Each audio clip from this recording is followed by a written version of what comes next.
Siraj uddin Haqqani net work کے سربراہ کی وہ تصویر جو پاکستانی گلوکارہ کے کیسٹ کور میں اسمگل کی گئی۔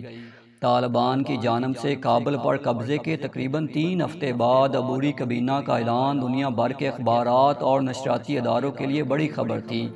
وہیں ایک مسئلہ یہ بھی درپیش رہا کہ کابینہ کے کئی ارکان کی مصدقہ تصاویر موجود نہیں، چاہے وہ وزیر دفاع ملا محمد یعقوب ہوں یا پھر وزیر داخلہ سراج الدین حقانی۔ میڈیا اور عام لوگ ان کی شکل سے واقف نہیں۔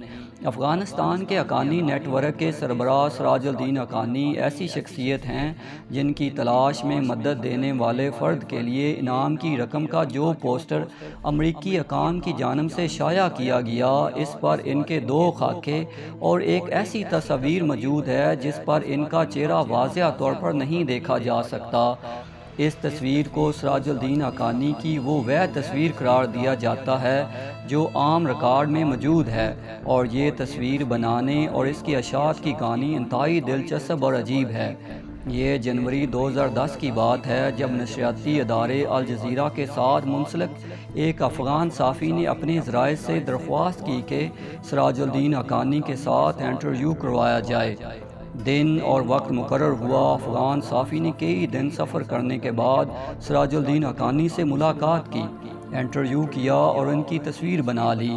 واپسی پر اس ڈر سے کہ یہ انٹرویو افغان سیکورٹی فورسز یا امریکی فوج کے ہاتھ نہ لگ جائے، افغان صحافی نے پشتو زبان کی ایک پاکستانی گلوکارہ نازیہ اقبال کے نغموں کی کیسٹ کے کور میں وہ کیمرہ چپ ڈال کر کابل پہنچائی جس میں انٹرویو اور تصویر موجود تھے۔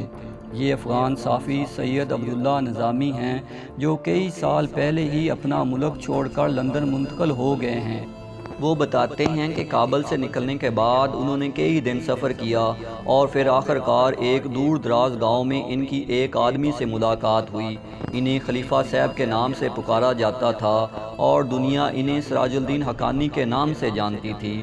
عبداللہ نظامی کہتے ہیں کہ وہ گاؤں کا ایک عام سا آدمی تھا جو عام کپڑوں میں ملبوس تھا، بہت کم بولتے تھے، وہ بھی انتہائی دھیمی آواز میں۔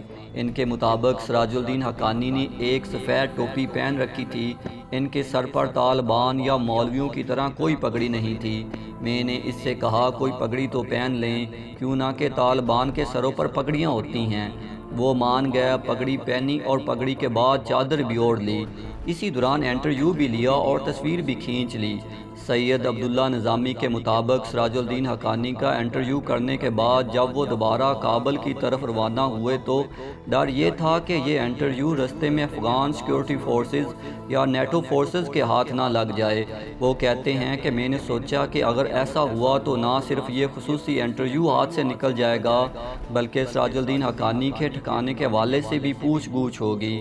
سوچ و بچار کے بعد خوست شہر میں ایک موسیقی کی کیسٹ کی دکان سے پشتو گلوکارہ نازیہ اقبال کا کیسٹ خریدا اور یہ طے کیا کہ انٹرویو والی کیمرہ چپ نازیہ اقبال کے اس کیسٹ کور میں ڈال کر منزل مقصود تک پہنچاؤں۔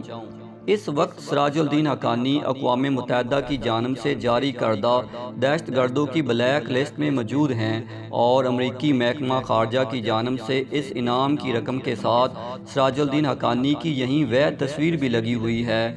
افغان صحافی سید عبداللہ نظامی بتاتے ہیں کہ سراج الدین حقانی کا انٹرویو کرنے کے بعد جب وہ واپس کابل پہنچے اور کیمرے کی میموری چپ ساتھی صحافی کے حوالے کی تو اس خوف کی وجہ سے کہ سیکورٹی فورسز نے ان کا پیچھا نہ کیا ہو انہیں جلال آباد بھیج دیا، اور ان کے مطابق دوسرے دن سراج الدین حقانی کے ساتھ وید انٹرویو اور تصویر دنیا کے بیشتر بڑے چینلوں کی زینت بنی رہی۔